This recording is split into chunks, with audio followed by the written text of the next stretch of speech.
Big boss పరువు తీసినటువంటి ఉదంతాలలో వ్యక్తిగత వ్యవహార శైలి సక్రమంగా లేనటువంటి వాళ్ళని తీసుకొచ్చి అందులో ఉంచాడు.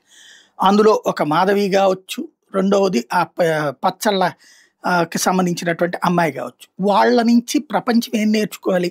వాళ్ళు బిగ్ బాస్‌లో చేసే విషయాల నుంచి ప్రజలేం నేర్చుకోవాలి? అది ఒక ఇప్పుడు వీటిట్లో టీవీల్లో, సినిమాల్లో వీటిట్లో చూసి నేర్చుకుంటారంటే నేర్చుకోవాలని ఎవడు నేర్చుకోడు.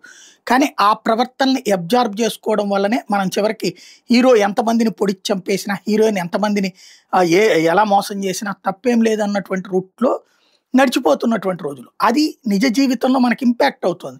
మద్యము, సిగరెట్టు ఇదివరకు వ్యసనంగా ఫీల్ అయ్యేది కాస్త ఇప్పుడు ఎందుకు అలవాటు చేసుకుంటున్నారు అంటే తప్పు లేదని ఎందుకు అనుకుంటున్నారంటే సినిమాల్లో తప్పు లేదని చూపెడుతున్నారు కాబట్టి. కాబట్టి వీటి విషయంలో జాగ్రత్తగా ఉండాలి.